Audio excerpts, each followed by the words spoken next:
Pemirsa, terima kasih Pian masih bersama kami. Berita selanjutnya Mahabarakan. DPRD Banjarmasin menggelar rapat paripurna tingkat 2 untuk menetapkan Raperda Perubahan Status Hukum PDPAL Banjarmasin wan Raperda RT/RW Banjarmasin.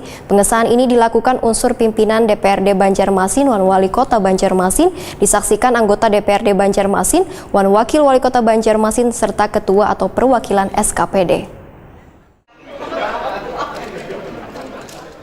DPRD Banjarmasin menggelar rapat paripurna tingkat 2 untuk menetapkan Raperda Perubahan Status Hukum PDPAL Banjarmasin wan Raperda RT/RW Banjarmasin besukan Kamis 7 Oktober 2021. Pengesahan kedua Raperda ini dilakukan unsur pimpinan DPRD Banjarmasin wan Wali Kota Banjarmasin dengan disaksikan anggota DPRD Banjarmasin wan Wakil Wali Kota Banjarmasin serta Ketua atau Perwakilan SKPD di lingkup pemerintah Kota Banjarmasin.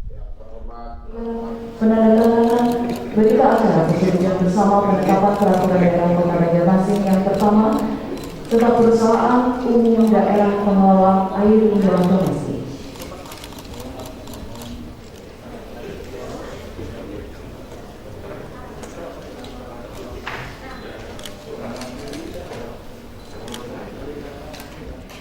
Wakil Wali Kota Banjarmasin Arifin Nur Wetokuni Prima TV usai rapat paripurna memandahkan pemerintah kota akan secepatnya melakukan pembenahan setelah resminya PDPAL berubah status menjadi Perumdapal melalui pengesahan di rapat paripurna ini. Kedepannya Perumdapal harus berkembang dengan suspend yang jelas, teratur wan terarah, sehingga perlu adanya perbaikan manajemen mulai dari direksi hingga karyawannya. Sedangkan yang berkaitan dengan permodalan, ujar Arifin Nur, akan dibicarakan wan dievaluasi lagi nantinya dengan manajemen yang baru.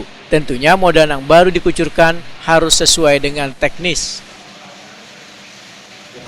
Kenapa dengan pemerintah pusat, kita minta ke kementerian, kita bantuan kan, nanti kita bicarakan dengan pihak DPRD lagi. Menurut Arifin Nur, sinkronisasi dengan SKPD terkait harus terjaga karena jaringan layanan limbah ini berada di 5 kecamatan di Banjarmasin.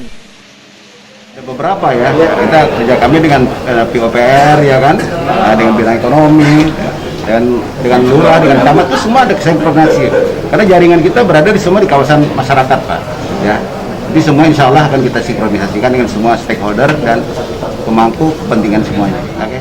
Wakil Ketua DPRD Banjarmasin Muhammad Yamin meminta berubahnya status hukum tersebut maka penanganan sanitasi wan banyu limbah akan semakin optimal wan profesional karena masuk dalam program prioritas pembangunan. Politisi Partai Gerindra ini pun berharap pemerintah kota harus benar-benar mengelola Perumdapal ini supaya nasibnya kada sama dengan perusahaan daerah sebelumnya yaitu PD Pasar, nang akhirnya kada diketahui lagi nasibnya. Ya, harapan kita tadi dengan adanya beberapa kali rapat dengan panitia khusus itu kita harus membackup ataupun artinya mendampingi ataupun mengawasinya secara maksimal dengan sehingga sesuai tupoksi daripada DPRD Kota Banjarmasin nantinya. Kita juga selaku pimpinan nanti akan berkoordinasi dalam hal ini dengan pemerintah kota agar tidak terjadinya seperti PD Pasar. Nah, ini dengan adanya PT PAL tadi kita bisa menyupport daripada anggaran maupun dalam pelaksanaan kita akan bersama-sama mengawasi ini. Karena semangat dari kawan-kawan saat dibahas di Pansus juga halnya seperti itu. Berharap PT PAL ini bisa lebih maksimal nantinya di Kota Banjarmasin.